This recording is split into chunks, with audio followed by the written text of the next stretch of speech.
to support Ukraine, stepping up for European security. This is the talk of those European nations in action here, Norway and the UK together.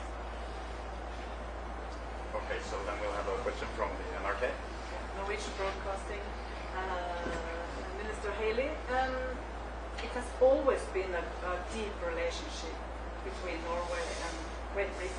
What is so special about this, can I ask? It's a good question, because you're right.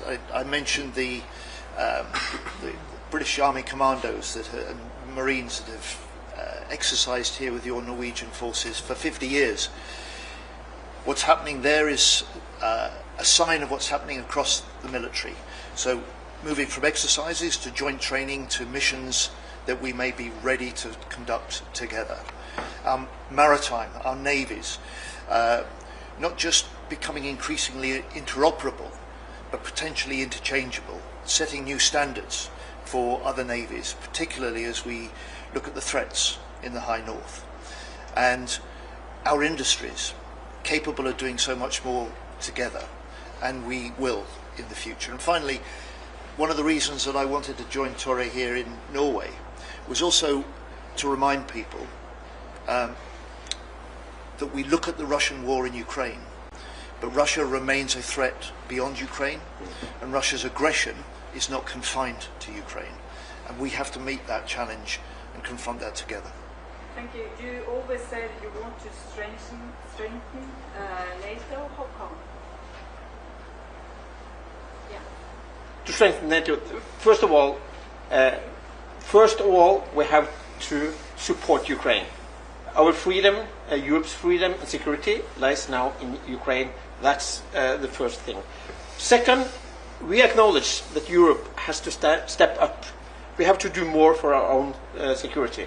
We have to spend more on the defense budget. In Norway, we have this long-term plan, now reaching up towards 3%, but also to taking more responsibility in our maritime areas. And also, we have to strengthen the bonds between European allies, both to work together to standardize more of the equipment we have to buy, and also, as John mentioned, to make our industries work closely together to step up the capacity in the production of defense spending and material.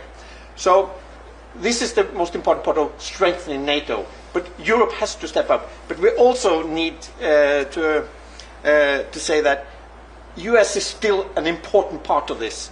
So we will continue to have a close cooperation with the US, especially in the High North.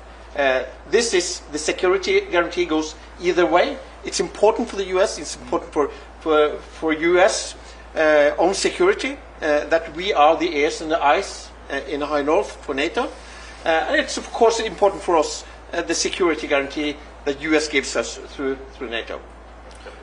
Mr. Healey, you heard now that President Donald Trump said that it was Ukraine started the war. What do you think about what Mr. Trump said? Well, this war started because Russia invaded the territory of a sovereign state. This war is continuing because the Ukrainians are fighting with great courage, military and civilians alike.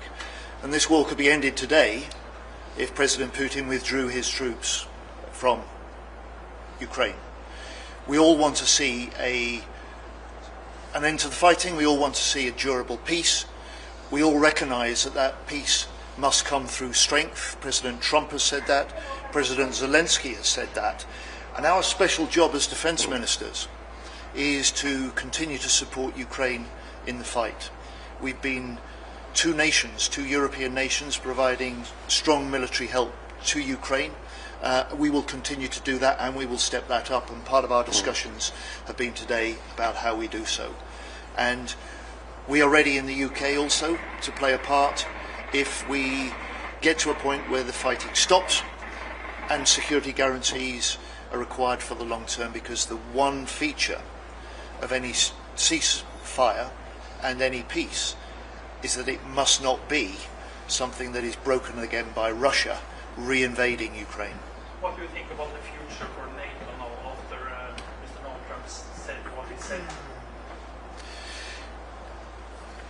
For me, NATO has never been bigger, never been stronger. Putin wants to divide NATO, he wants to divide Europe, but 3 years on from his invasion of Ukraine, Sweden and Finland are part of NATO. In the last year, the non-US nations of NATO increased defence spending by 20%. So we are stepping up on European security.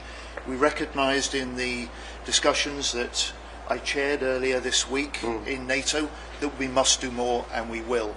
That isn't just about how much you spend, it's about how you spend it. And NATO also needs nations like Norway, like the UK, ready to set new standards of how we work together, we plan together, we deter together, and if necessary, we will fight together. Thanks very much, David Lynch from PA in the UK.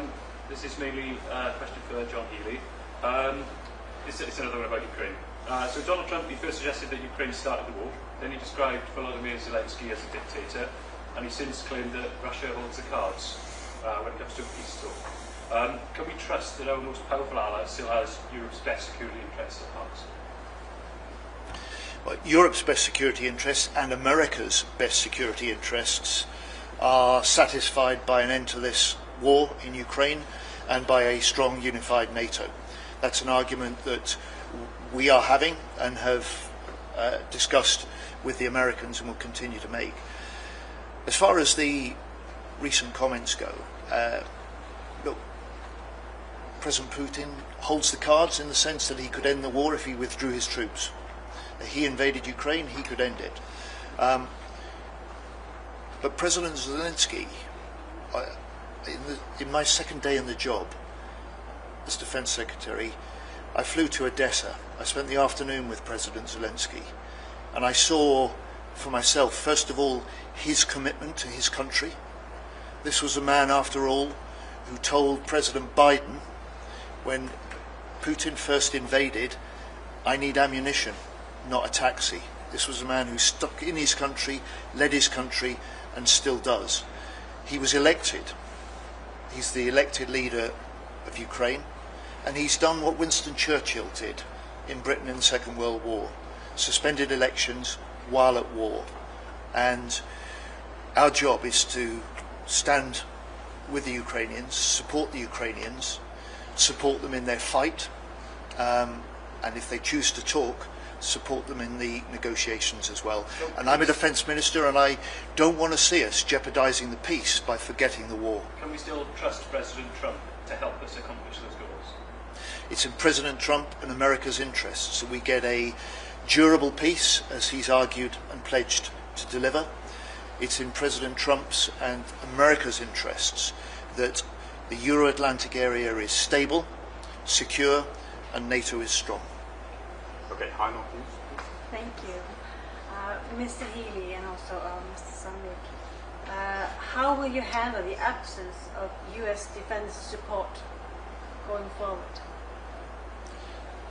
There's no question of an absence of US support. US are a hardwired part of NATO. The US are challenging us as European nations, however, to do more alongside them. We are, and we will do more in future.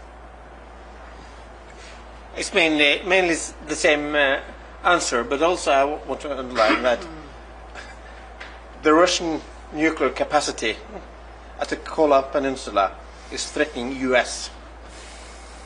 We are in the same boat.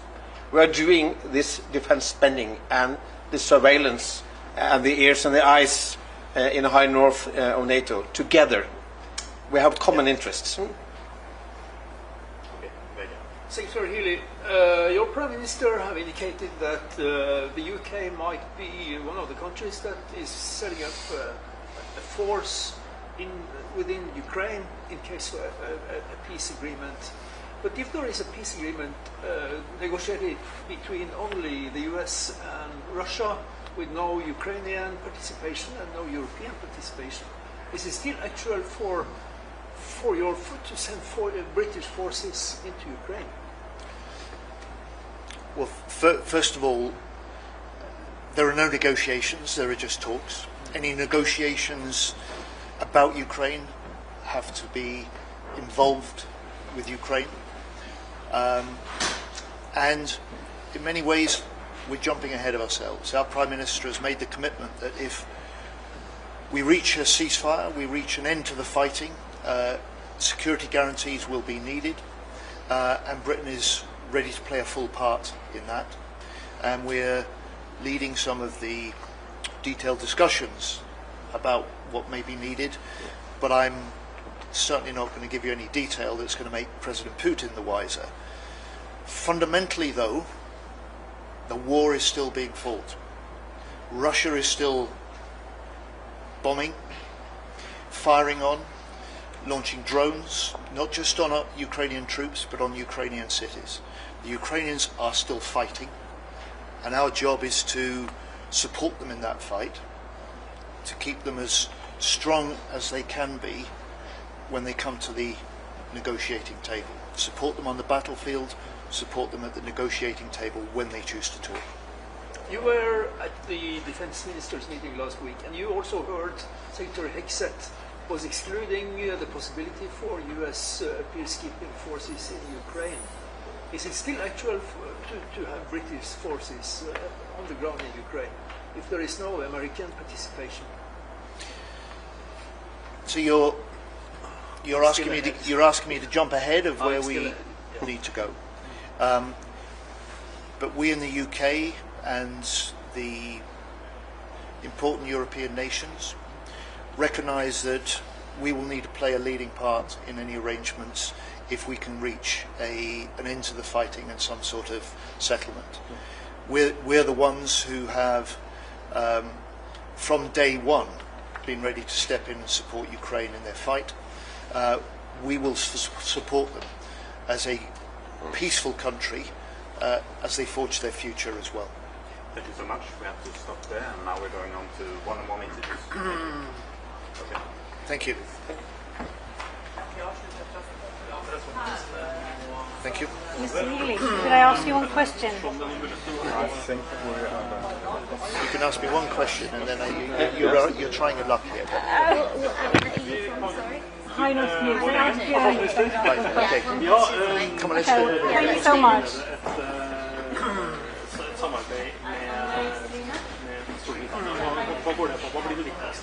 Det viktigste er at det blir enige om at vi gå enda lenger, og det er spesielt samarbeid i havområdene, men også som forsvarsminister.